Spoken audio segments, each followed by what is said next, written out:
So I want to start off by saying welcome back to the channel, and if you're new here, welcome. If you're a fanatic of everything entertainment, then it's the channel for you. But in today's movie review, we'll be talking about 1996's The Crow, City of Angels. So let's get into it. This is one of the worst movies that I've ever had to review on my channel. I'm being honest. I flat out hate this movie.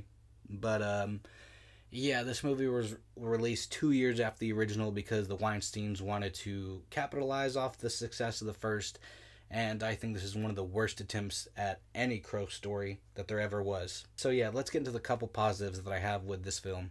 So we know that, in the original Crow, it was set in Detroit, if I'm not mistaken. I could be mistaken, or New York, one of the two. But this is the City of Angels. This is LA, so I like the vibe of this film as well, It does sort of feel similar to the first one, and this one does make it its own. So I do like that. It does feel similar and very different at the same time, which I can respect that, and I enjoy that aspect with this film. And my last positive has to be there are some cool shots in here, particularly with the Crow and then him riding his motorcycle with a trench coat flying, There seems like that throughout that I was like, yeah, that's very cool looking. Maybe I'll change my mind on it here soon. No. So with that said, let's move on to the mixed aspects with this film. The idea of the story is great, where a father wants to avenge the death of his son and, take revenge on the people that murdered his son. I can get behind that. But that kid deserved to be dead. Because what kid, when hearing gunshots outside their house, runs to go see what happens? If that was me as a kid, I'd be scared and then run back inside the house or hide behind a window or something. No, this kid wants to run out and go see what's happening. That kid deserved to die. I'm sorry. The kid was so stupid. But the idea is there, but I think they could have gone with it a different way, and it would have been a lot better, and maybe it would have gone a few points up for me, but no. And then the last thing I mixed on is Vincent Perez as the Crow in here. He did okay with what he was given. Sometimes I've read and seen reviews where people are like, his accent is a bit strong and I can't understand what he's saying. For the most part, I can tell what he's saying, and I think he did okay with some of the lines that they gave him, and him trying to make it his own, but also trying to do Brandon Lee at the same time, because this is the closest that anyone's looked like Brandon Lee with the Crow so far, and in the franchise in general. I think they wanted to capitalize on that as well. So he does sort of look like Brandon Lee, not that much. He's got that Wolverine hair in here. I thought that was really funny, but with what he was given, I think he did okay, but the performance wasn't the greatest, but it's not the worst in this franchise either. So with that being said, let's move on to the negatives with this film. This movie, I feel, is too fast-paced. It feels like something happens and then something else happens and then something else happens. Yes, that's what movies are. Something happens, something else happens, but each scene is 30 seconds, if even that.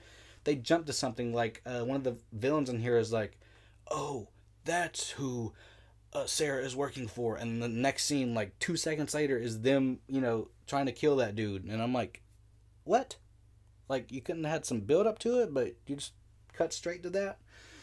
Okay, the whole film feels like that. It feels like one giant music video. It feels a bit convoluted for me, and even my wife, she was like, there's just too much happening on screen right now. I can't fully follow what happens. There's way too much that happens in this 80-something minute film. Another thing in here, which I don't want to offend any people that are into this, but the BDSM shit that's in here, why is that a thing in this movie? I find it really weird that they want to talk about avenging and taking revenge on people that killed someone's son, but there's scenes with kids and then there's scenes with that stuff. Given the first film had some aspects to it, not fully BDSM, but just sexual content in there, but I just felt really uncomfortable watching this with my wife because neither one of us are into that type of stuff. I'm not judging it if you are, but I'm just saying that, it just didn't feel right in this film, particularly with the subject matter either, Another thing that I'm not a fan of is the acting in here. Everyone in here, I could really care less for. I don't give a fuck about any of their characters. I don't like any of the acting in here. Like I said, Vincent Perez is okay. The girl that tries to portray Sarah, she's okay. But everyone else is just forgettable. Everyone else gives a really bad performance.